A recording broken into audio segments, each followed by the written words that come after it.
All right, we are live. Hello, everybody. I'm Joanna here, and we are in Why Read episode number 44. And today I have two fantastic guests. I myself seem to be associated with, I guess, SFF BookTube, that side of things.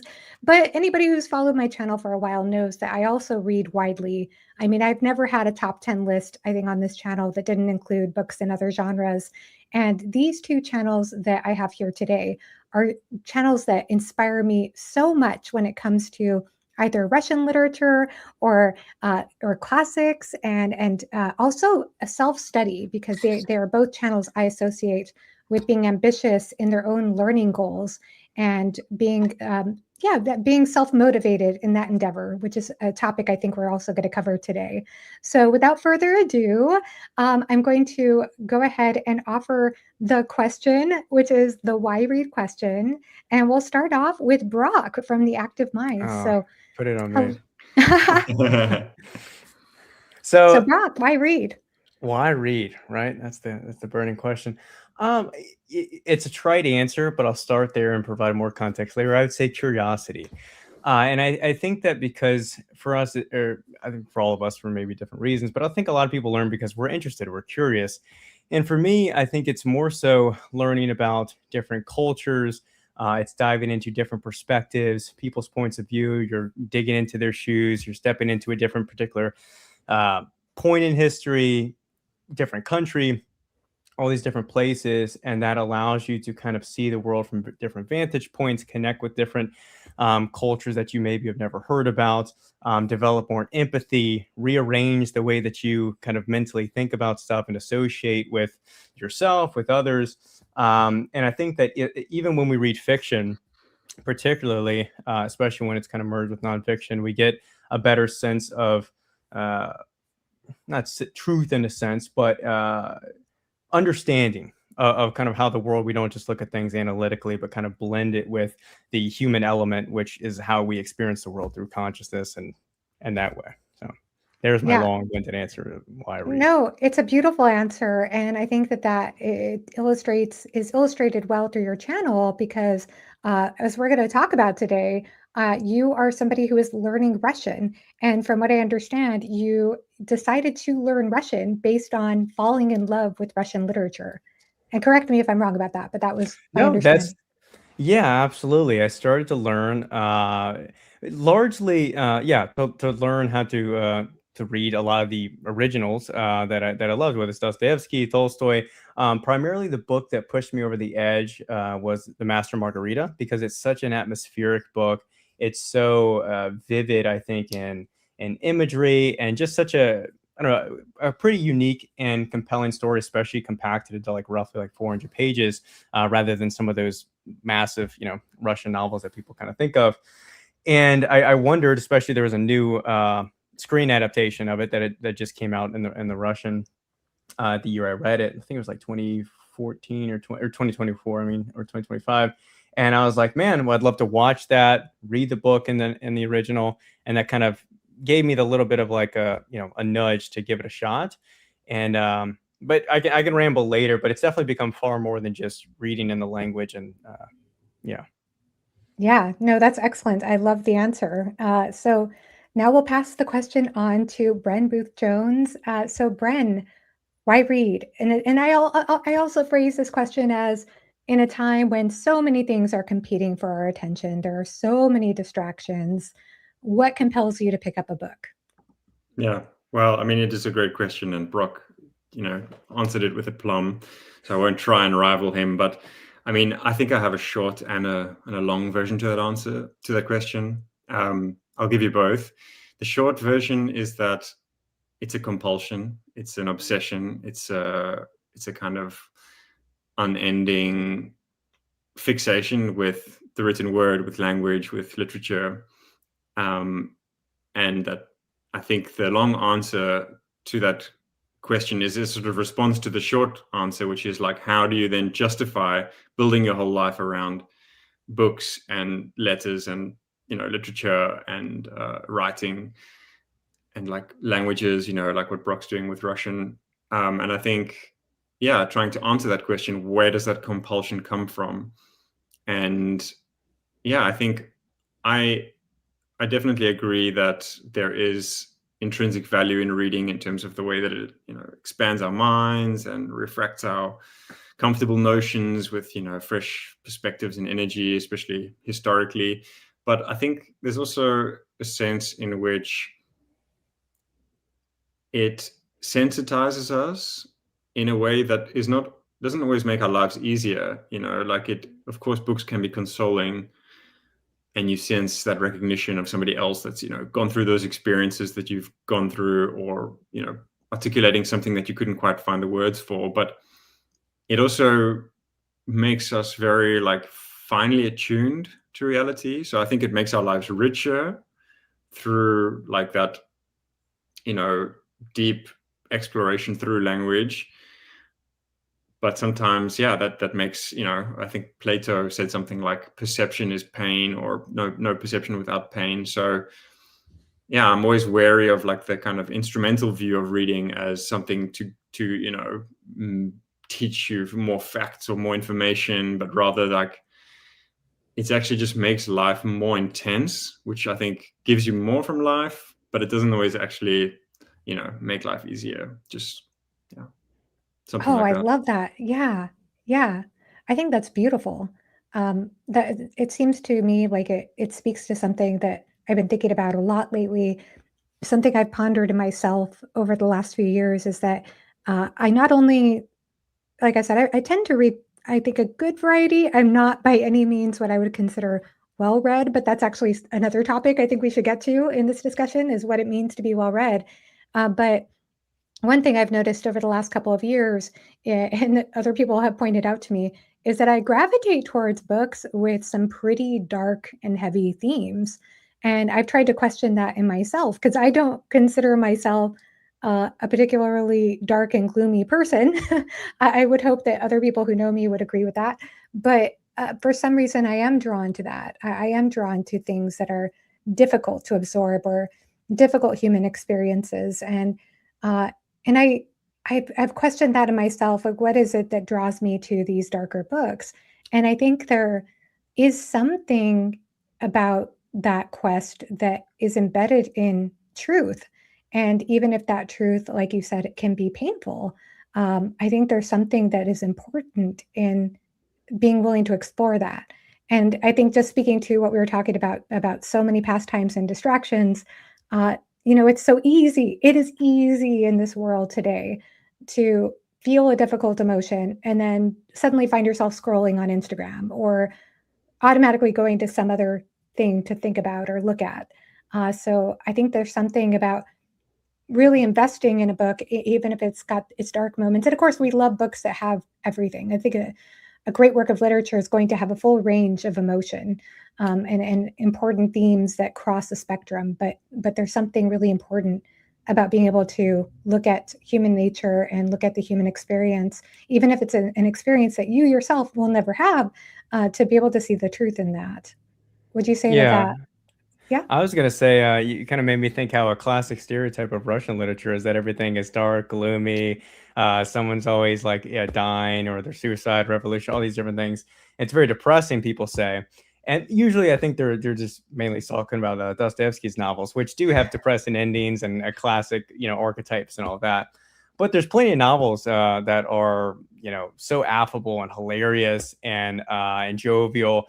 But to your point, I think the reason a lot of people, latch on to these novels and find a lot of value in, whether it's Russian literature or any of these novels that have darker themes, is because, like you said, they force you to kind of confront these discomforting truths and look at them rather than, I think a lot of people will read, and there's nothing wrong with these genres. If anything, I need to read more of these genres, but sci-fi or fantasy, and a lot of these books for people, and reading overall becomes a form of escapism, is a popular way of thinking about it. But for a lot of other people, and even in those works as well, it's a chance for us to kind of sit with those thoughts, approach them, especially works like the death of Ivan Ilyich by Lev Tolstoy, you'll see like he's directly addressing something that affects all of us, that will affect all of us, that's really uncomfortable, that's, you know, can shake us to our core and really get to the idea of like death and of approaching it. And in some ways, it causes us more distress, but in other ways, it consoles us and lets us know that it's normal to ask these questions. It's normal to kind of feel gross and anxious when you think about it. And again, it speaks to that human element of all of us. I think Yeah. that's I really like that what you said about how, you know, that hilarity is such an important part of the reading experience. And I think sometimes somebody like Dostoevsky or Kafka, like they are misunderstood. Like they do have like humor in their novels, and I think it is also a way to kind of transform like the suffering in the world, and through humor, like kind of there's a real freedom in that. It makes me think of this poem. I mean, people really don't think of poetry as being funny, but like let me tell you, like poems can be funny. And what you were just saying about that like urge to laugh in the face of darkness, you know, and the empowering aspect of that makes me think of this poem by James Tate, an American poet. And I'm just going to paraphrase, like I don't have it in front of me.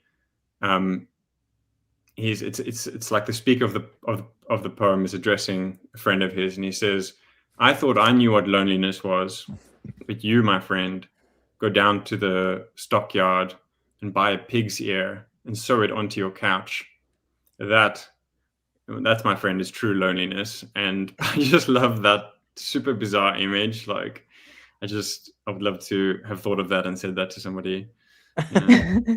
Yeah. Yeah, it reminds me a little bit of discussions about classical music too, because I know a lot of people will look at classical music and they will think, oh, it's this stuffy, boring music that it's serious all the time, and people have to dress up and go to this event, and it's very stiff and formal. When I know Aaron Copland, who was a very famous American musician in the early part of the 20th century, he wrote an essay about that, and he talked about how that is such a misconception of classical music, that you also have humorous classical music, you have a full range, that it's not just one thing. And I think that speaks to really well to what you're saying, what you all are saying too, that there's humorous poetry, and that I have read very little Dostoevsky. I've only read Crime and Oh, I see Crime and Punishment. Punishment on your shelf. Yeah. Yeah. I read Crime and Punishment with my mother because it's one of her favorite books and she Oh, wanted to wow. reread it. Yeah. And so we had a wonderful time discussing that book as we read it. And yeah, there's a lot there. There's a lot there. And one thing I always say about Dostoevsky is I love the eccentricity to his characters. Like he Well, just, so I have a couple of things to kind of rant or say about that. sure.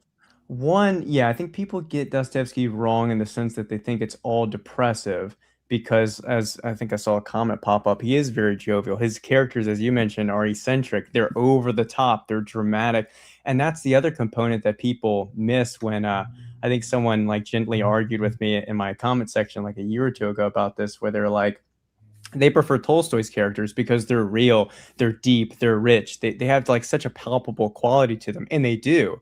But Dostoevsky's like not lesser than because of that. His characters are intentionally archetypes or intentionally these kind of embodiments of certain ideologies. Like, for example, Raskolnikov, you know, is embodying a lot of these Nietzschean ideas in a sense, and so they're meant to be like that. And I'm glad you have a P&V translation there on the shelf, because sometimes people get really picky about translations. I don't know if this is, I'm sure other books too, but specifically with Dostoevsky, people get really bent out of shape about if you like a P&V translation, or a lot of people lean towards Michael Katz. And I hear his translations are great, but sometimes the tricky thing with, not to say Katz does this, but specifically like Constance Garnett, who is one of the pioneer translators, so we have to be grateful for her. But a lot of her translations she did back at like the turn of the century of Dostoevsky, Tolstoy, and others, Chekhov. She turns a lot of the characters into very British sounding archetypes and mannerisms and things like that. And so sometimes, usually I'll say translation doesn't matter with books, or like generally you're dealing with a good translator. However, some of those little details, specifically like Dostoevsky's, those eccentricities of his characters can get muted, and then you're losing some of the intentional aspects. So that's just something that came to mind when you were describing that. No, actually, it's really interesting because my mother and I, when we decided we would buddy read Crime and Punishment together, we went to Barnes and Noble and we picked up every translation we could find off the shelf. There were like 4 or 5 different translations, and we sat down at the cafe and we read through the first page and tried to decide which one to go with. And actually, my mom went with the Penguin Classics one, and I went with the PMV one. And yet we still kind of went back and forth where we would take turns reading out loud. We reread aloud to each other like the first half of the book. And then I had to go home because I live in a different state. So then we read on our own. But yeah, I mean, I do wonder about that. I always wonder what I'm missing, not only when it comes to translation, but when it comes to cultural context, which is something that I really admire about your study in Russian literature. But another thing I'll quickly say about that is the only other Dostoevsky I've read since then, and I need to read more, I've read White Nights, which I know has been getting a lot of argument lately when it comes to the translation. But I read that. Yeah, I saw there was somebody in our Fireside Discord, Max Garfield. I don't know if it was you, but somebody was posting about these different translations and the differences and how, I don't know, I guess just specifics about it. But one thing that's interesting about White Nights, and my edition is the Penguin Classics edition, which also has another short story called Bubuk, which is very humorous. It's a funny, macabre social commentary on death. But with White Nights, what I found so fascinating about that is that I also read that, had my mother read it actually after I read it. I had my wife read it too. Yeah. Oh, neat. She didn't like it though, but Oh, I love that story. And I read it last year. I remember it was on my birthday. But the thing is, my mother and I had very different interpretations of the ending. And I actually just was in a conversation yesterday with Murphy Napier, who just recently read it. And she gave me an even different ending. And I thought, wow, there's like a lot of interpretability, I think, to that ending, I guess. It was interesting because I just wouldn't have thought otherwise, but I don't know.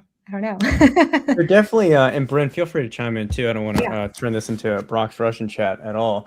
But I think with some books that there are, I mean, it's literature. I mean, there's always room for interpretation and opinions, but I think sometimes there's I guess that you'd say there's an acceptable range of conclusions that one can draw on certain endings. Like, for example, I think a lot of people look at the obsession of our narrator in White Nights as like being like a creep, a stalker, like an obsessive kind of male figure. And I think, or looking at, his ending as very depressive. You have Stoner, I see on the back, which is another one that people kind of interpret in different ways, not to get sidetracked. But again, you mentioned the context. I think even more important than translation would be historical and cultural context. Like, why do Italians think this way? Why do Russians think or act this way? Why are their beliefs this way? What is the religion that roots a lot of these things? And so, or the philosophical thing, like I mentioned with the Nietzschean, which is coincidental with Dostoevsky. He didn't like read Nietzsche, but some of those ideas, again, were floating across kind of Europe at the time. But the last thing I'll say about the White Nights is he's not advocating that it's smarter, healthier, or ideal to kind of have this obsessive relationship, but it's more looking at the bliss of fleeting moments, the bliss of momentary love and happiness. And it's this idealism that you see reflected in all of his novels, whether it's Prince Mishkin, Alyosha, and the Brothers Karamazov. It kind of goes on and on, but yeah, and I would love to hear Bren's thoughts about this too, but I think this is really important for me to hear this from you because, like I said, I've only read 2 Dostoevsky books, but I do think that I am finding I'm not the best when it comes to being a completionist with authors, but I'm starting to see the merit in it because, like right now, I am reading a lot of an author, Guy Gavriel Kay. Guy Gavriel Kay is he's if you don't know who he is in terms of his fiction, in terms of his historical fantasy, He is also, I believe, the editor of the Silmarillion by J.R.R. Tolkien. Like he helped to edit that towards its publication. But in reading more and more of his books, I am starting to understand them in a different way. Like, especially looking at the examination of certain themes, I'm starting to realize that the books are almost in conversation with one another. And I've noticed that reading more and more Ishiguro. I have read the Stoner book, I've read Stoner by John Williams and Butcher's Crossing and Augustus. And I could certainly look at different conversation pieces. Like, there is something to understanding not only like the cultural context, like you said, very important, but also additionally where the author is coming from in terms of what they're gravitating towards thematically. Would you agree with that, Bren? Wow, there's so much to unpack there. I had to make a couple of notes. So White Knights is so weird. I mean, like speaking to that idea of completism and reading across an author's body of work is something that I love to do. I love that journey. I have a whole very nerdy approach to that. That if you want to talk about that, we can talk about that. Looks like Brock just dropped out there. But no, I'm back. I'm just gonna go to the bathroom real quick. Yeah. Oh, okay, sure. Okay. Go ahead. Yeah, White Knights for me, having read a fair amount of Dostoevsky, I found it interesting in the sense that it felt like a little bit of a departure. I was expecting this frenzied, feverish twist in terms of sort of a sense of delusion. And of course, it's an open question, right? Our narrator, we obviously are left with that question of, how much of this is grounded in reality or how much of this is his own warped idea of, his relationship with the young lady. But in a way, I came away from it thinking like, it seems a little mellow in comparison to the kind of malarial energy of The Idiot, or of course the sustained menaced intensity of The Brothers K, or of course Crime and Punishment, an amazing novel as well, also with that Dostoevskian kind of lopsided psychic darkness just brooding and boiling. I mean, he's really, really enthralling to read because of that energy that he brings. And I just I'm catching up on an amazing comments that you guys made. Go ahead. I know we're all over the place. I just recorded a long video with Tony from Life on Books.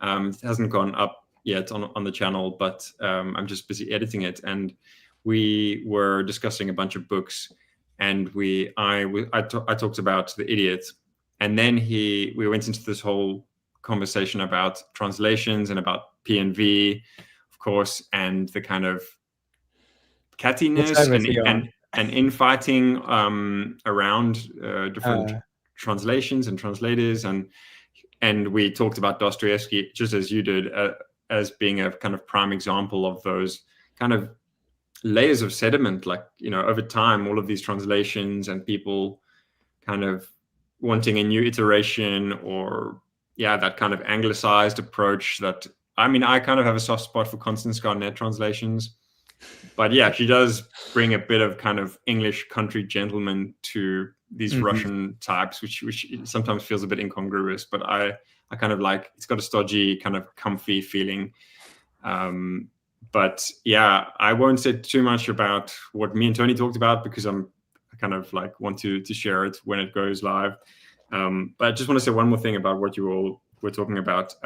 David Foster Wallace has a really amazing essay on. So there's a guy called Joseph Frank, and he was a Dostoevsky scholar. I think Brock, great familiar essay. with. Yeah. And he wrote these. It was like his life's work. He wrote these, like, I think 5 volumes of biography on Dostoevsky. Really, really exhaustive research, intensive, also like critical analysis, as well as historical and cultural elements. Very, very like comprehensive in his approach. And David Foster Wallace has this great essay kind of reviewing Frank's books, but then also reflecting on Dostoevsky and that idea of what you said, Brock, like that, yes, Tolstoy has sometimes quite like heroic or titanic figures, but that kind of underbelly that Dostoevsky does so well. Those are also real. They're very real. They're very alive on the page. Those characters, Prince Mishkin, and I love Alyosha. He's obviously a less demented character. He's like this kind of so good-hearted. But Raskolnikov as well. I mean, they're so eternal. I mean, once you've read them, they just stick with you. And I love what you said, Joanna, about reading with your mom, reading Crime and Punishment. That's like, that's just so cool. Love that. Yeah. Speaking of her, she and I just finished rereading Jane Eyre, which I know you also, Bren, are a huge fan of, and I was excited to see that I think you talked about rereading it this year as well, right? It was a reread for my mother again, because she has a degree in literature, but she also just read all these classics when she was a teen, and I'm just catching up. I always say this on my channel. I'm very transparent about how I'm trying to catch up on reading some classics a little later in life.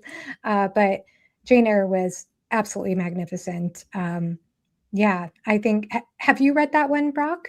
Have you read Jane Eyre? No. I was telling Bren I have a blind spot with English literature. I've read Wuthering Heights. I didn't like it. I've read there was another one. I've read a few English novels, but generally I've struggled. I think because of like the setting, it just feels or like Jane Austen. That's what I'm thinking of. Love, Pride and Prejudice. Yeah, I would love DNF'd Emma, though. I think I just find it could be the same, and people feel inversely with Russian or German or what have you.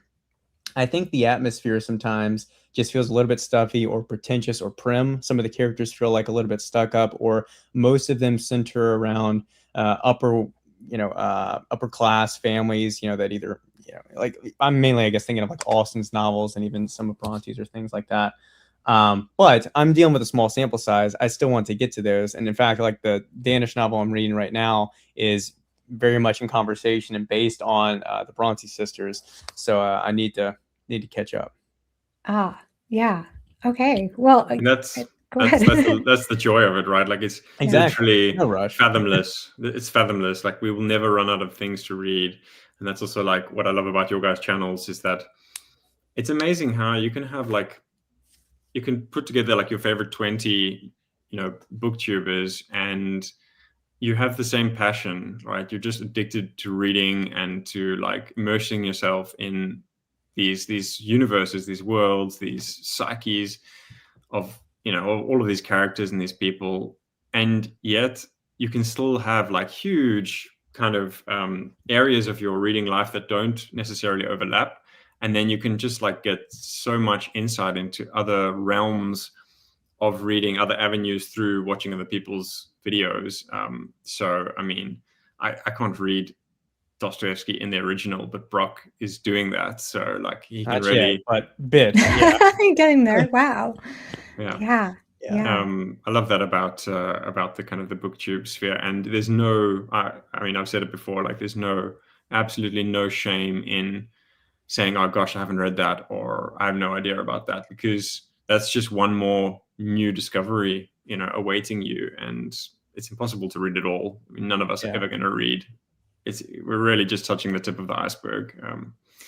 You said something so well in one of your videos about that. You said something like, trying to be well read is like getting a shot glass and dipping it into the ocean. I loved that. I thought that was so I'm happy that you said it, because I have this thing where I don't really like repeating like analogies, because I feel like it's starting to sound like I don't know, like I'm a dad now. So, what it's like when you're a dad, you think, my dad, he says that thing. And I'm like, I don't want to already start hearing myself repeat analogies. So I'm really happy that you brought it up, because I do like that analogy. Yeah, it is. I mean, it is like literally a shot glass is every book, and the ocean is all of the possible books, and good luck. I mean, and that's shouldn't be a heavy thing. It should be like just a joy endless of like, endless. Yeah. I would love to pivot now just a little bit and talk about writing, because I know, Brock, that you have a Substack, and is that correct? Because I know you've mentioned that quite a bit on your channel. And also, Bren is, by the way, a poet, and I happen to just get his book of poetry here. So I just Wow. got this, so I need to sit with it and read it and absorb it. But I would love to hear about your journeys. So, Bren, if you don't mind sharing with us first about your journey as a poet.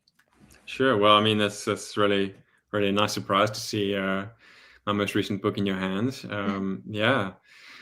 Gosh. I don't know. I guess as a writer, maybe even more so as a poet, you have this moment where you kind of have to tell your parents, like, guess what, guys? Like, I'm a poet, and then, like, wait for them, make sure they're sitting down. Like, you're not going to be an engineer or something or a doctor. You're going to be a poet. Okay. No, luckily my parents are very supportive. Yeah, it's something, I come back to that word of compulsion and fixation. I mean, since I was like tiny little kid, I was always had my little notebooks and was always writing. And I think it was a journey to acceptance of like, it's okay to follow that path. And then getting to this point a few years ago, around the time that I got married. My wife is an artist. She's a sculptor. And we said to each other, like, we're actually in too deep. Like, you get to this point where you've committed so much of your adult life, and maybe even your teen years, but certainly as a working adult, towards building a life around writing and literature and books, and in her case, obviously, like creating artworks, that it doesn't make sense to go back. Even if I said, okay, I'm going to go and work in insurance or something, like, nothing against people who work in insurance, but like, I'm in too deep. I'm in so deep that there's no going back. So I think that accepting that was key. And then I've been very lucky to I found a publisher in 2019 who published my first book, and which is called Vertigo to Go. And they then published 3 of my books, including forgetting the name of my book. This book? Including Blue Remembered Star. Yeah, Blue Remembered Star. I try to not think about my books. As soon as it's done and it's in the world, like, then I just try to move on to the next thing. So I'm happy to talk about my new project. No, but yeah, I was just very lucky. The Hedgehog Poetry Press, they're a small poetry press based in the UK, and they've just been amazing. I mean, I didn't think that I would ever have a book published, let alone 3. So I feel very humbled that they have given my career that boost. And sadly, they are actually stopping. So I don't think that says very much about my ability to generate book sales. But yeah, they were going for about 10 or 12 years, small, dedicated team. They're not making a fortune out of selling poetry books, publishing poetry books. So that's really sad, because they really promoted a lot of up and coming and some established poets, myself very much up and coming when they took me on, and still always up and coming.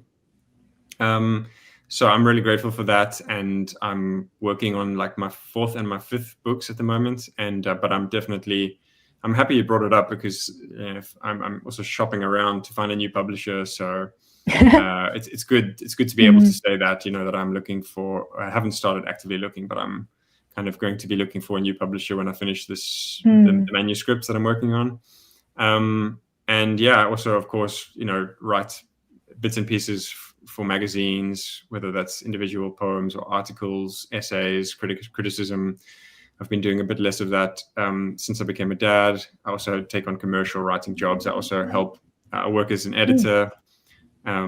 So edited some magazines and anthologies, and also take on other people's, help people to write their books and edit their books. But I actually was watching one of Brock's videos a couple of days ago, and he was talking about, having published some articles recently. And I was like, so happy to hear that, because it's, I think we need more people writing and putting their work out there. And it's a very, very enriching process, going through magazines, journals, or presses, publishers, instead of just putting it out on the internet yourself. Nothing wrong with doing that, but I always like to see younger writers actually like taking the risk of sending it to an editor who might probably reject you. I mean, I've had tons of rejections. Oh, Well, thank you so much for sharing about your journey with that. And I'm just hopeful that with the door closing with the publishing company, that another one opens up for you, because that is really just such a special gift. And I'm really glad that you've been able to get your work out to the extent that you have. I mean, that's probably difficult to do, I imagine, as a poet. And Brock, please share with us about your publications. I'd love to hear more about that.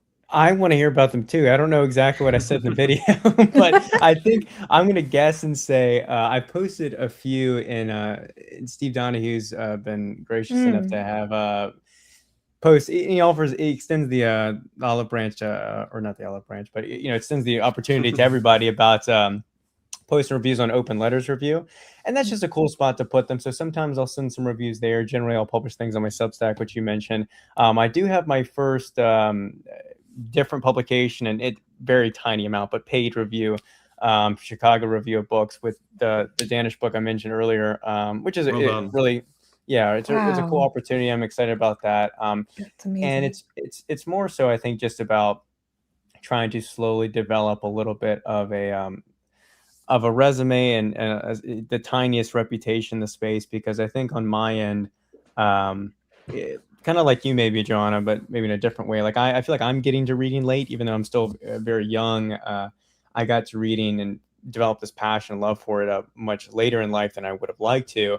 And so I don't have a degree in literature. I don't have any kind of formal experience and things like that. And so trying to find my spot and try to have maybe not per se a career or a job change into something like this, but to have some smart part-time stuff, or maybe down the road do some translation work.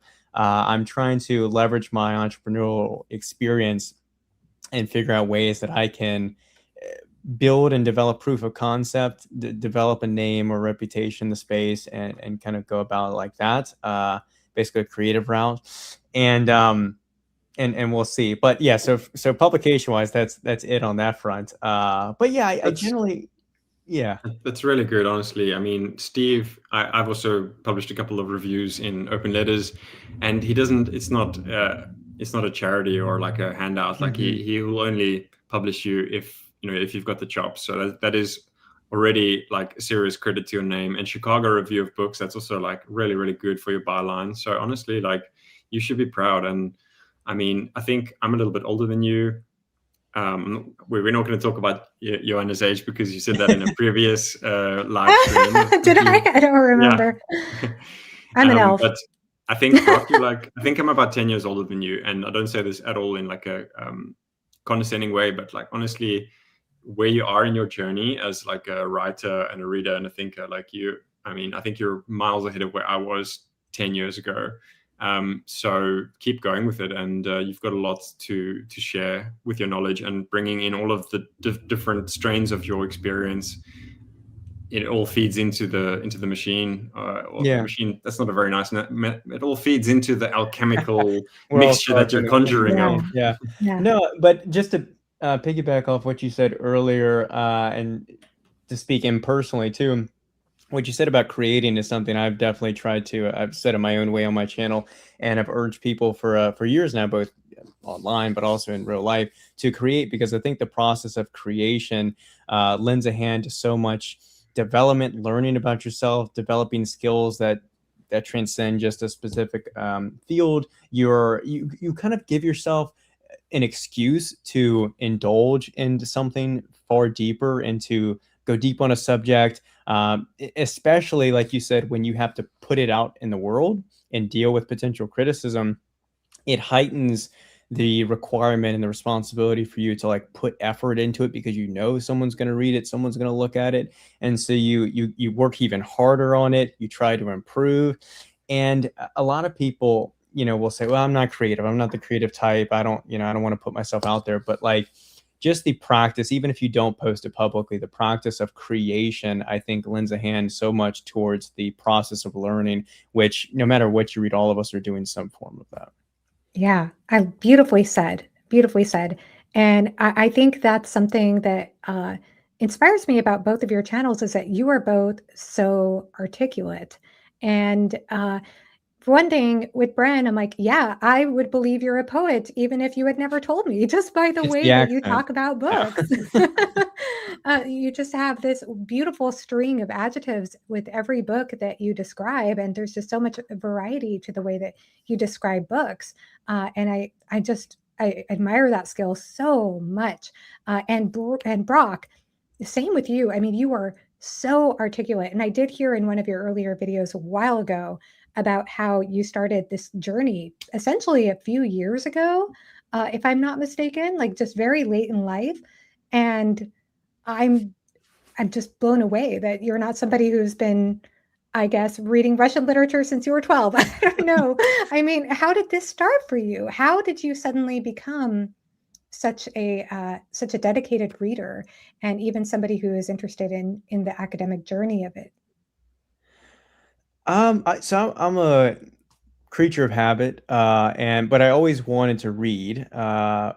But how I'm connecting those two things is when I moved to Colorado several years ago, it was kind of a reset of a lot of routines and habits, as you'd imagine, whenever you move to a new place. And I was able to finally develop that habit of reading in the morning. And I would set aside, 30, 60 minutes to read before I worked out and did, the rest of the day. And I started with just philosophy, like any kind of bro. It wasn't just on Stoicism, but it was philosophy more broadly, and that led me to Dostoevsky, which led me to fiction overall, and I'm glad that it did. So it was a slow process, and it took me a while to kind of find my place within it, and then like all of us. I think we've all accepted the idea of being well read or you're reading enough. There's no rush to it. Everyone's kind of going at their own pace and also reading what they like to. There's no expectations. You have to read classics. You have to read this or that. And as far as the articulation thing, I appreciate the kind words. I think I still stumble on my words quite often, as we all do. But I would, and I want to kind of pivot this to Bren. One thing I did take up even before I was interested in learning a language was the dictionary, maybe as the influence of David Foster Wallace, but being very interested in, yeah, I think language in many ways not only shapes our comprehension and awareness and conceptualizing the world around us, but it also can limit us if we are only able to speak about our emotions, our feelings, our actions, our desires, etc., with only a limited vocabulary. I mean, think about a person who has another 2,000, 3,000 words at their disposal, especially with, I'm sure we've all seen frequent articles online about how, at least in America, literacy is declining and people are talking like so. I don't know. It seems like articulation, especially in like socializing, is becoming a bit of a lost art, or at least diminishing. So, Brent, how have you, especially as a poet, broaden that out? Is there some do you dig into the dictionary, or how do you feel like you've been able to develop that? Well, I mean, I would just say first of all that both of you are also very, very, very well spoken and impressive in your range of vocabulary and your linguistic registers that you draw upon. So I think you should give yourselves credit. I mean, well, we know that Brock is very good, but you too, Joanna, really. Thank you. Yeah, I mean, I love what T.S. Eliot said. Like he talked about raids on the inarticulate, like literature as a raid on the inarticulate, and I think that's what, like, kind of riffing off of what Brock was saying about how our contact with the world is mediated through language. It goes obviously pre-linguistic through our senses, and that's very important to acknowledge that it's not all like linguistic, but that translation of raw sensory data into comprehension is through language. So the more terminology and words you have at your disposal, of course you can. There's finer nuances and gradations and granulations that you can then use to delineate the world and make sense of things. But I also think it's just like an obsession. It's something that you are preoccupied with. And I mean, my grandma had such a massive vocabulary, even until she was really in like mental decline. She would say things like, is this story making you feel soporific? And like that's just a word that I That's remember every learning. time I see that word, I'm like, soporific. Wait, what does that mean? And Not you know, sleepy, like something that Yeah. sedates you. yeah. Yeah. Yeah. Well, So I think to somewhat yeah. interrupt you, I want to ask. It sounds like you come from a family that reads. And Joanna, you mentioned your mother is reading Mm. these classics, has a Mhm. degree in literature. Do both of you come from, I guess, I don't want to say literate families. I think we have literate families, but like, families that partake in reading a lot. Yeah, I love that topic. I love that topic. I'll answer that in a minute, but I also wanted to say really briefly that Bren, you have a video on your channel that talks about acquiring a broader vocabulary, and you have this system of drawing a chart. I think there was like a Y, Mm. and you put words that either you frequently use or that words that are familiar to you that you kind of know but maybe don't use quite often.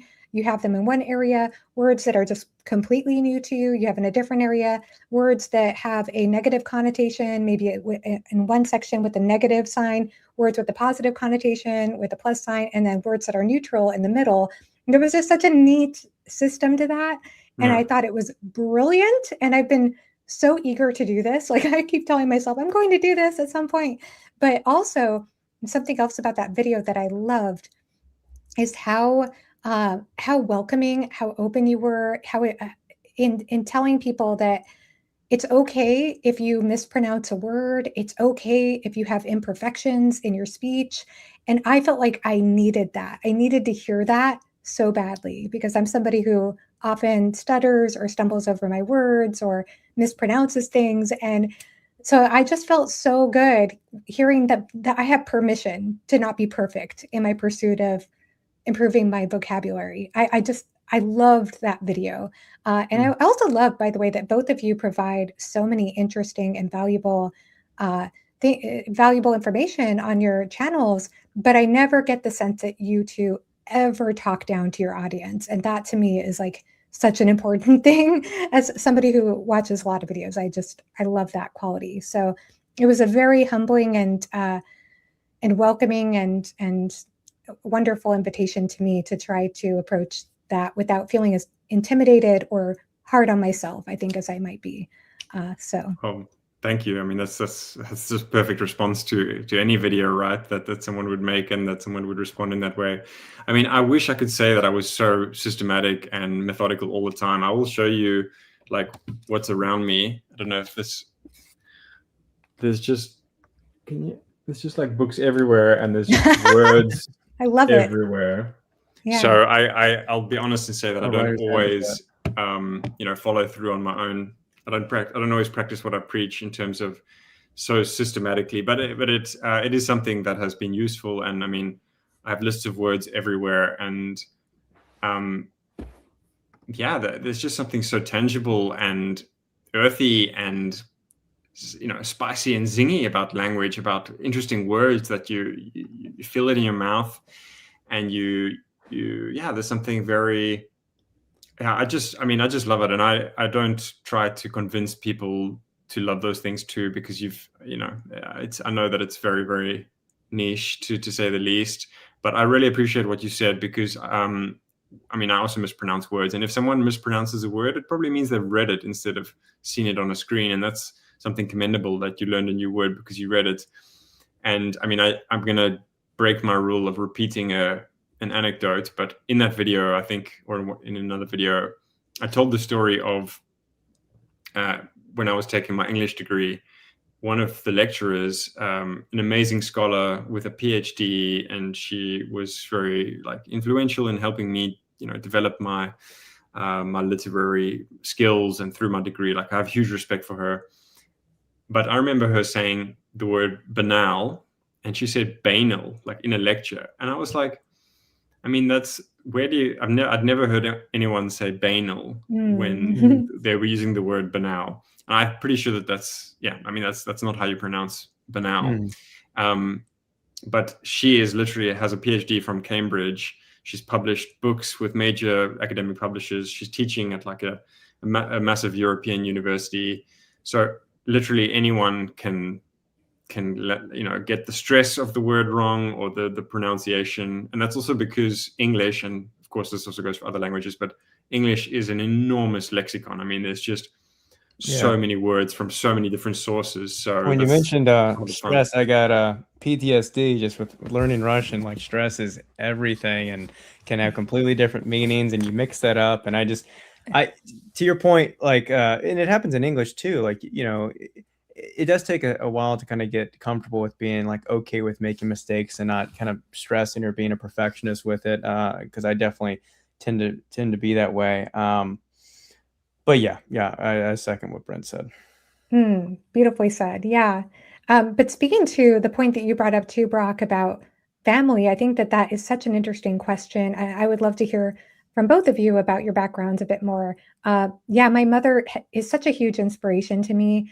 I I don't feel as though I received a very high quality English education growing up for various reasons, and uh, and so I, it wasn't until later in life that I think I felt like I started to learn more from my mother. I'm constantly humbled by my mother, though. Like, I'm constantly humbled by how articulate she is. I mean, she is so much better in some ways at talking about books than I am, and just her thought process and her background with literature. Even though she doesn't read as much anymore, she'll rarely pick up a book, mostly because I'm bothering her to.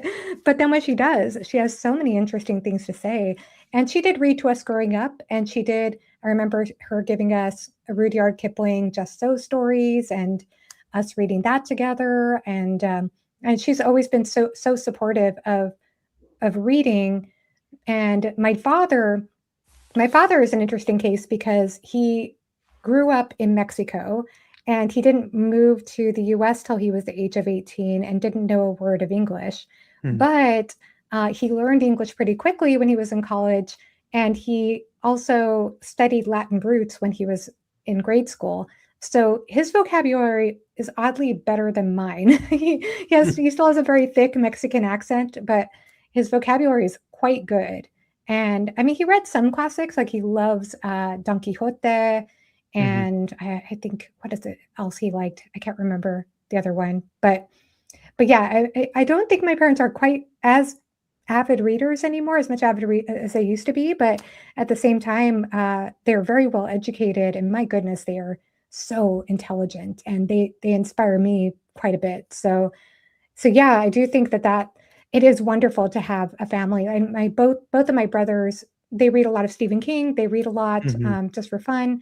My sister listens to a lot of audiobooks. She's reading, I think, the Brothers Karamazov right now. Mhm. And yeah, I think she's got the physical book to that as well. And she's read a lot of Jane Austen. My grandmother, who I mentioned, she was a librarian, and she only had a high school diploma, but she was a librarian, and she was very well read with the classics. And I think Pride and Prejudice was her favorite book. So I read that a few years ago, and it was very special for me because I felt very connected to my grandmother's spirit reading that and enjoying that. And then Jane Eyre was also a book she loved. So I also thought Mhm. about her quite a bit too. But yeah, it's always interesting to hear about families and how that plays a role. uh, Yeah, I think it's so crucial, not just with reading, but it could be fitness, it could be nutrition, it could be habits. Having good, not simply good influences, but people that having these things, I guess, within your immediate surroundings. Like my parents, they both read, not nearly as often as all of us, which is fine. That's a big thing too. Like uh, quantity doesn't matter, or speed like that. But as far as being, I don't think they themselves would categorize themselves as readers, and that say as like as something that's really embedded within who they are, or their identity, or the way that they carry themselves. That said, you know we were read like the Magic Tree House, or I think that's the series, right, as kids. And these different Mm. series that both my brother and I, my brother doesn't read at all. He's 4 years older. And then throughout my childhood, I read all the Percy Jackson series. Loved those. There was a few other like mini series I would read a little bit of, and the one specific memory I remember is after the Percy Jackson series, Rick Riordan had this other new like Egyptian kind of spinoff thing he was doing. It was like called The Red Pyramid. It was the first book. It's like 500 pages. And at, I don't know, maybe I was like 10 or 11. I read it in like a weekend. And the problem is, after that, I don't think I picked up a book again, voluntarily until I was like 18, because I attribute that to not having, not being taken to a library or not being immediately kind of encouraged, I guess, to pick up the next book. And so it wasn't purely a lack of interest or something like that, but sometimes just needing that encouragement, especially from a young age, or seeing it, seeing your spouse or your brother or whomever, a friend in your life, constantly do the thing. You go, oh, what are they doing? They seem to have so much fun doing that. And so I'm curious to ask Bren as well, as a father. That's something I think about with my son Cyrus is just about 10 months now. And as he gets older, constantly, even at this age now, we're constantly trying to read to him, have books in his hand, even though he's mostly trying to eat them, and expose him to these things and make sure that he knows that it's not something we're ever going to force him to do, but it's something that mom and dad love to do, and it brings them joy. And no matter what genre you read, what kind of books, when, however you want to do it, this is something that's going to enrich your life. Beautifully said. I mean, I love this topic because family is everything to me.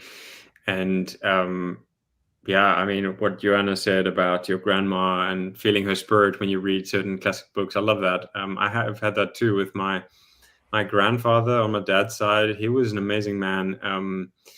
He was fluent in 6-7 languages, including like ancient Greek and Latin. And I remember when I first started getting into Dickens, I remember reading David Copperfield and having this sense of like, oh gosh, like I know that Grandpa Tony read these books, probably when he was pretty young as well, and had a lifelong,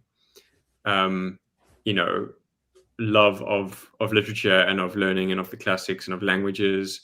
And actually, I was at my sister's wedding last year, and another uncle told this great anecdote that I'd never heard about this same grandpa. And he said that when you were talking to him, he'd be sitting in his rocking chair, and he was quite Victorian, and he was quite an imposing figure, especially from the child's perspective. But that when you were talking to him, his hand would kind of like unconsciously go out to he had a bookshelf next to his rocking chair, and his hand would go out and he would like stroke his bookshelf.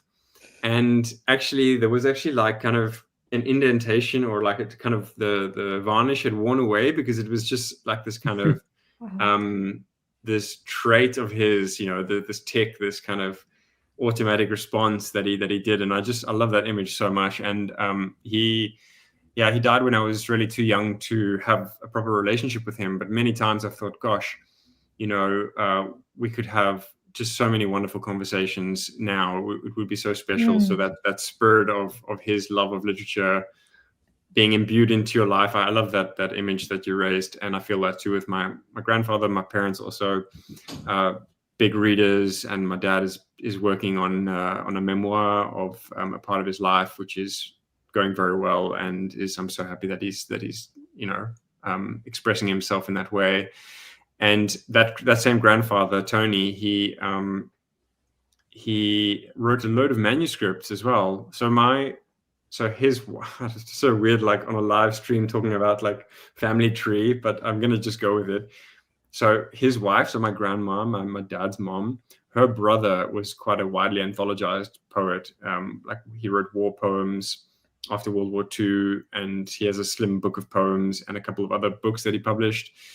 And but so I knew about that. I have a copy of his poems here. But my grandfather, I knew that he had all of these languages and was very learned and very like erudite. But then recently we found some manuscripts that he wrote. Like he wrote a whole history of lighthouses. And where I grew up and where my parents still live, there's a beautiful lighthouse. And he wrote a history of that lighthouse with research into like classical Greece and like, the Mediterranean, and like all of the stuff around the history of lighthouses with Latin quotes. And he has this whole beautiful bound manuscript. And like, he just did that for fun. Like he was an accountant. He just did that on the weekends and I'm like, how amazing is that? That's so beautiful. And I mean, I I can't say that I have like huge regrets, because it's life, and he had a long life. But yeah, just I love that avenue of like the literary connections and where we get our love of reading from. It's a great topic. So thanks for sparking those questions. Yeah, those are wonderful questions.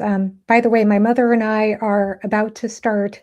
I'm going to visit her actually in a week, but we're going to be starting To the Lighthouse. And then now you bring up lighthouses by Virginia Woolf. So I'm really excited about that. But I'm speaking excited of, for you.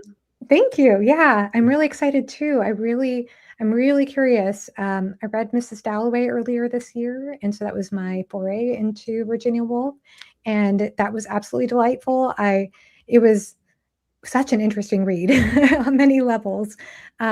But it certainly has made me want to read more and get into her essays as well, because I've heard that there's so much that she has said. I guess she had some pretty hot takes about other writers of her time as well. So very curious about her.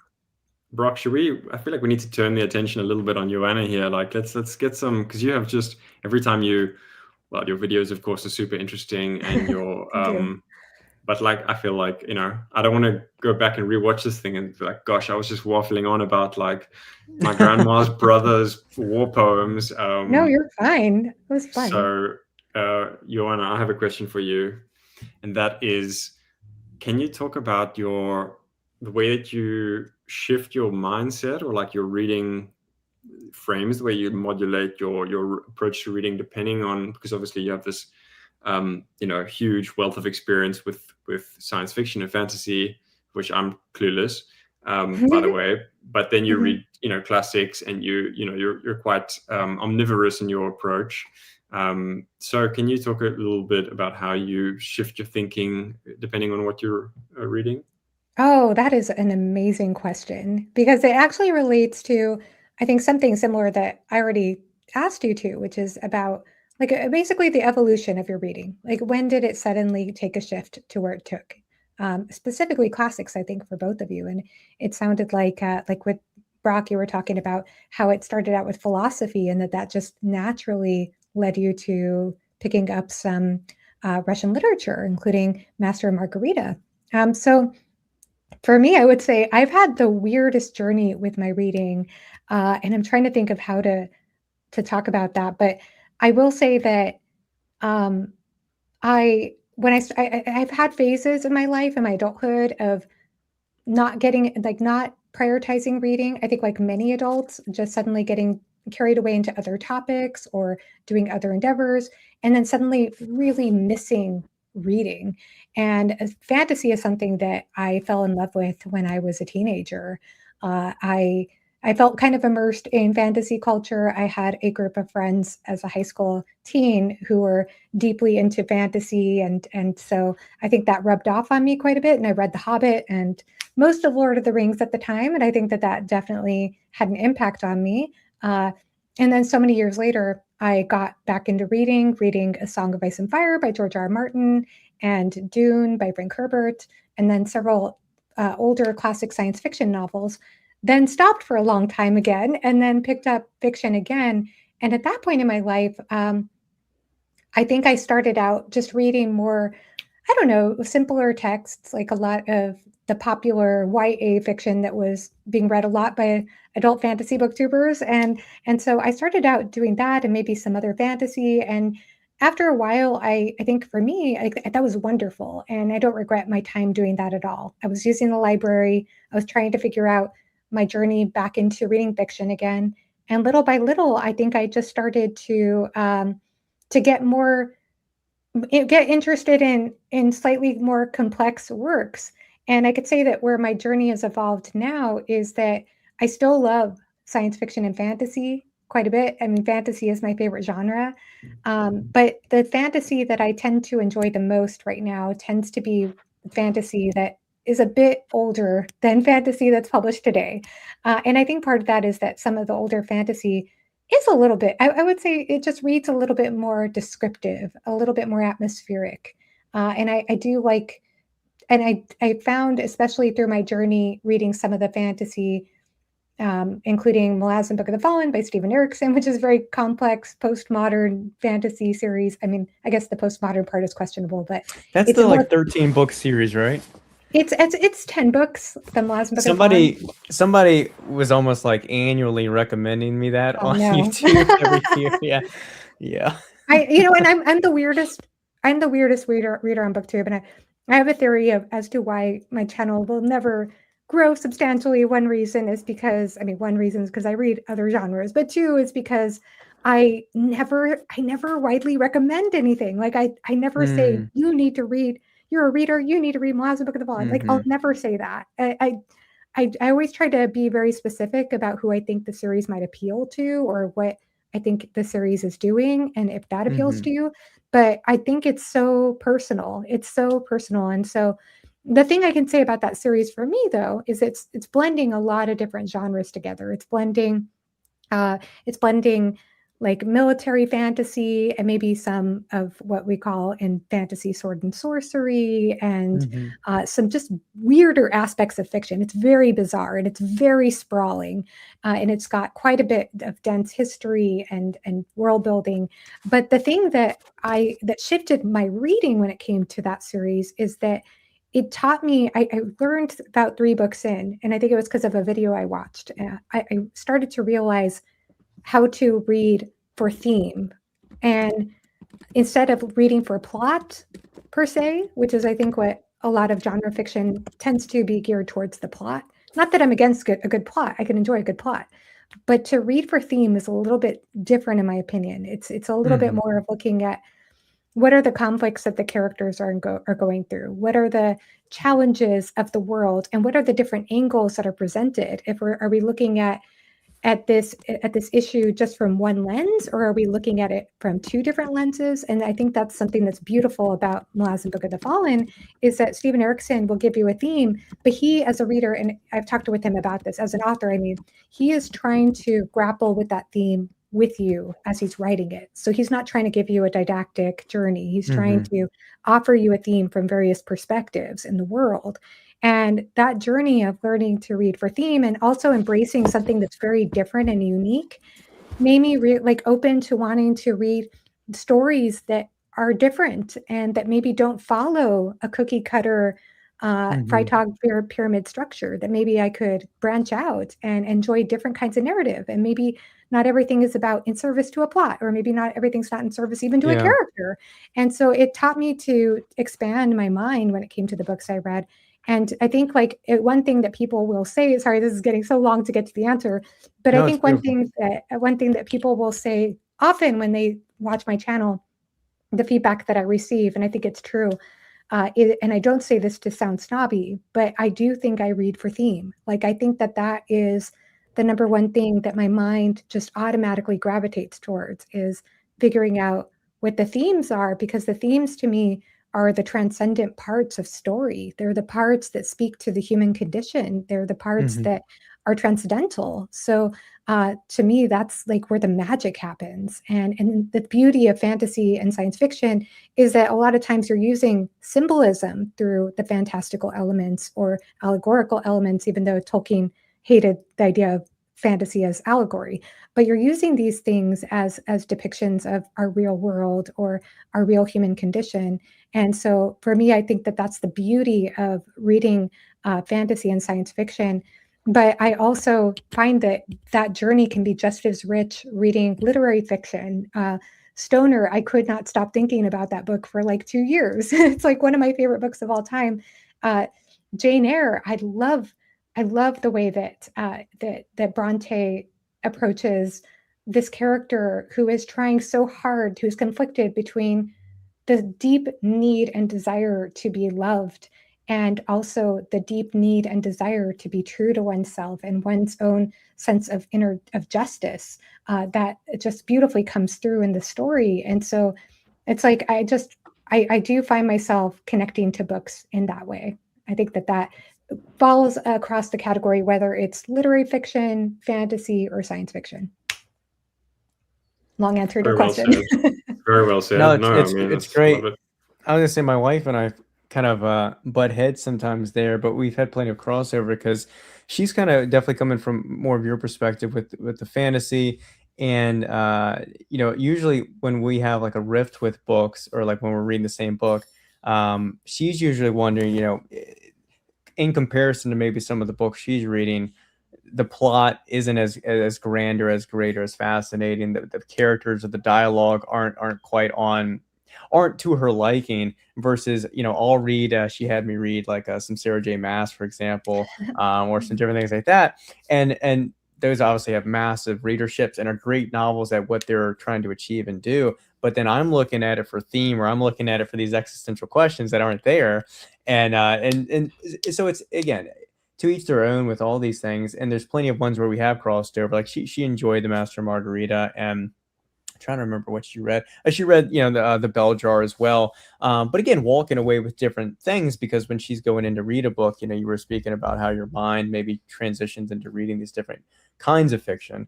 And I think the important thing too is not expecting a book to be something it's not. Yeah. And then also recognizing when a genre, or, in my sense, like a setting isn't for you, or something like that. So Absolutely. Absolutely agree with that. And I mean, I do get nitpicky about certain things. Like for example, I struggle with a lot of more recently published modern fantasy, for example, Mhm. because to me, it just feels a little more empty in terms of atmosphere, and the dialogue can Mhm. feel a little bit juvenile or simplistic Mhm. or anachronistic. So I do have like my little nitpicks Yeah. and everything, but yeah, you're right. I mean, like, and I could totally understand. Like, I have a sister-in-law who loves the A Court of Thorns and Roses series, and I cheer her on. I'm like, oh, that's fantastic. I'm so happy that you're loving that. Like, Mhm. everyone should just, you got to read what you love. You got to read what speaks to you. And yeah, I think it's completely okay to have different parallel journeys, and that we all love books, Mhm. and that maybe we're looking for slightly different things. Yeah. Exactly. Hmm. That's beautiful. I'm going to try and shoehorn 3 ideas that just burst into my head at the same time and Go for keep the thread of all of them. It's probably not going to work, but I'll try. Well, I definitely want to like come back to this idea of fatherhood. Me and Brock, both dads to little boys recently, so that's a nice topic to come back to. And but Joanna, what you said about you get these comments about your theme, about being so astute with theme. I really concur with that, because I watch your videos and I'm like, how do you even make these links? I really love it. You're very Thank good you. at like having a real lucidity with plot, and then these very clear like interconnections to themes and concerns and questions, and I can see that translates well across different genres and kinds of reading. And you said something the other day in one of your videos, and this is, I guess, also to do with themes, with political themes, and you said something like, I liked this book X, Y, or Z. I can't remember which book it was, because it was political, but they didn't bash you over the head with it. And I thought Ah. that's so well said, because Mm. yeah, I think there's such a Today, that's freedom. hard to find. Yeah, it's such a freedom in the literary form and in writing, and not knowing where you're going to end up. What you said about the Malazan books, about the author Stephen Erickson, is it? Mhm. Saying like, Yeah. I'm also finding out where I'm going along with the reader. And any good writing, I think, um, if you're not surprised by what you write as a writer, then the reader's not going to be surprised either. And if you put too much strain on having to tick these boxes or make sure you include this or that, like fashionable take or whatever, hot take, then you're really taking out that element of serendipity and of spontaneity and of discovering image and metaphor and even thematic concerns that you were not anticipating. So yeah, and then just to what I think Brock said this about Brock said this about reading whatever, just read whatever you want to read, and I love that, because I've got a stack of books next to my bed, and I like to read nonfiction at night for some reason. I have also like, fiction and poetry. I have about 10 books next to my bed at any given time, and today I was just like, they're just not doing it for me. I mean, one of them is really amazing and I'm loving it. I've got it somewhere here. I'm not in my bedroom, but I brought a few books downstairs with me, and that's the William Gass Reader. I'm really loving that. But some of the Yeah. other books, I was like, and then I just felt like magnetized by this book, Martin Amis, Experience. So I really like Martin Amis, and it's just this amazing and unlikely occurrence of a son who's an amazing, incredible, and highly respected novelist, and his dad, father and son, were both just incredible writers. And this is Martin Amis writes a lot of fiction, but this is a memoir of his relationship with his dad. And but I just was like, you know what? I'm not going to bother with the fact that I have 10 books next to my bed. I'm actually just going to pick this up and start reading it because I just feel drawn to this book. So I just wanted to comment on that. And I mean, this book is a lot about father-son relationships, so maybe that's another segue. But Yeah. Yeah. I also, speaking of father-son relationships, I know somebody had mentioned that in, where was it? I'm trying to think. Oh, yeah, here it is. If you never see either parent read a book, it's just not going to occur to you to pick one up yourself. It's a topic I'm just constantly curious about. I mean, I myself am not a parent, but I do pay attention. I'm sure as you two do as well, about the Yeah. library crisis and what people are saying. And like I saw something I wanted to learn more about parents who are on their phones a lot and how that affects children Yes. as well. Yes. Yeah. Yeah, and Yeah. so I think. Do you mind if I jump in? no, go for it. I think everything, yeah, is exposure, and then also inversely what you don't expose them to. So unlike the tablet front, no judgment to parents that incorporate these devices into their lives, but that's something that my wife and I are very adamant about trying to, up to a certain age, practically eliminate, and then beyond there, just I think put within the right context and let the child know that this is a tool, but that not expose them to the level that they develop a strong dependency off the object.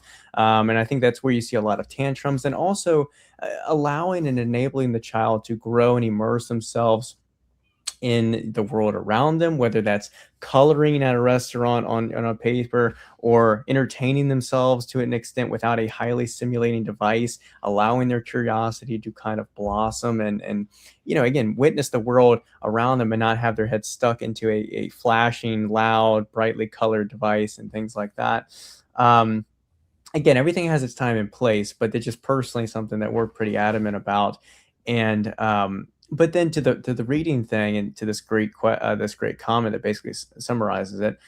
Yeah, I mean, what your child sees you do, you're going to be their role model, and you can either be a good role model or a bad role model. And one thing that I'm unnecessarily putting the onus on myself is I'd like to teach my son Russian as well. I have no Russian heritage. He has no Russian heritage. But it's not just simply about forcing something on him, because if he doesn't want to continue it or do it, he doesn't have to. It's more about exposing him to something that he otherwise wouldn't be exposed to. And who knows what he takes with that. Maybe he pursues it more. Maybe he learns a different language. And maybe it's just an experience for him, or it's a segue into some other field. But I think exposing all of us as adults as well, but definitely the principle applies to children because they have more play and free time, but exposing them to as many things as possible, letting their curiosity and their interest, and you'll quickly find what they have an aptitude for. Yeah, beautifully said. Do you have any response to that as well, Bren, as a father? Well, yeah, I mean, so my little boy is almost 2, and yeah, I think when you become a parent, you see other parents, of course, completely in a new light, and most especially your relationship with your own parents. And but then you see people come along a little bit like in an earlier phase. So Brock, how old is your boy now? 10 months.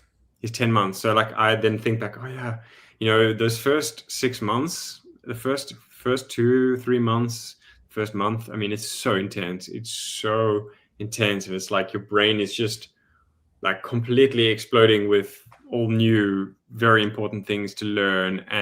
But it's obviously a beautiful journey. Yeah, I mean, what Brock said is absolutely on point. So I don't have so much to add in terms of like approaches to parenting, but I want to just say this quote. I'm again going to paraphrase it, but one of my favorite living writers, Ben Lerner, is an American novelist and poet. Mm-hmm. Very funny poet. Like, he's become known for his novels, but his poetry is so hilarious and so wildly zany and full of hijinks. But he's also a father to 2 little girls, I think, and he writes about child-parent relationships very, very adroitly. But he said this thing about when you become a parent, and I've always been waiting to say that, to have this conversation with Brock, even though I didn't know that we were going to be on Joanna's show together or something. But he said this thing where he's like, it's this double vision that you have, because you're looking down at this little face and you're seeing, first of all, you're seeing yourself as a little kid, because probably, little Cyrus looks like a little mini version of Brock.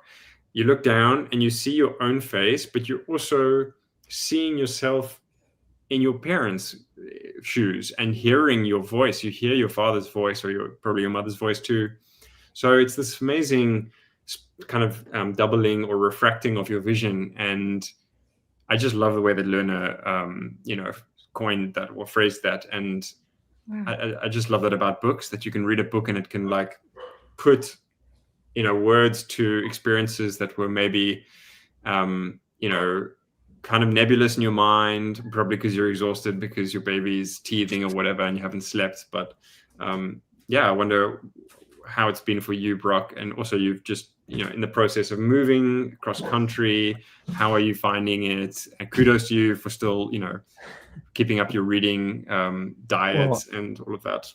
That's all thanks to the unbelievably supportive wife I have, who is also a massive reader as well. But like, I mean, I feel incredibly selfish, and I do as much as I can, and obviously fulfill my fatherly duties as well. But like, not just my wife, but all mothers, like especially seeing it firsthand. I'm sure you're witnessing it too. Like, as much as a spouse wants to do, it just doesn't compare to what mothers do and how much they have to take on, and their connection and what the baby needs from them, whether they breastfeed or not. Like, that's just a whole nother conversation. But it's because of her that I'm able to keep up with the things that I'm able to do to any level.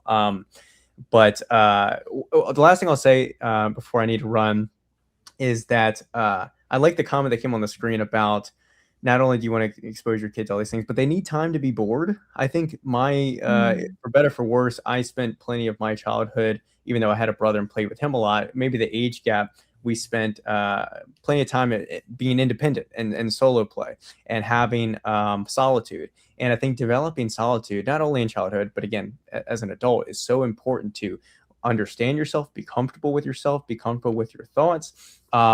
Also explore your hobbies, as this comment points out. Like, you need time to think, and we're constantly stimulated, surrounded with input, and really especially for children, like developing that in them, being comfortable with boredom. It sounds so simple, but it's like, I think it's everything. But I greatly appreciated this conversation with y'all. I'd love to do it again. It was great meeting both of you beyond just a comment section as well.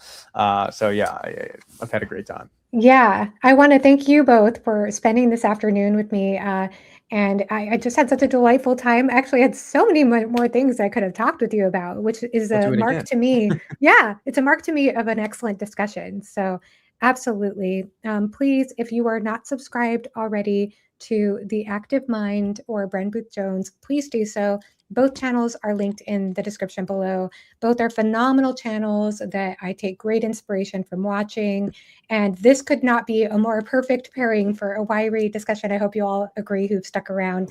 I also want to thank everyone who's in the chat. I'm sorry I didn't get to highlight every comment or engage with every comment, but I really I can stick around for a while. I don't know, like if you also need to go, Joanna, but I'm okay. We can read through some of the comments or something. I don't know.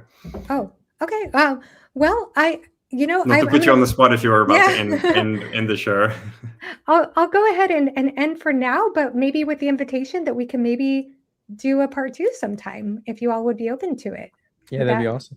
I had a really great time. Thank you so much for having me. It was great to talk to both of you. And I also had loads more questions. So it's a good sign that we should do it again. We should do it again. Let's do it again sometime for sure. All right. Well, thank you all so much for watching, and have a great rest of your day. Bye-bye.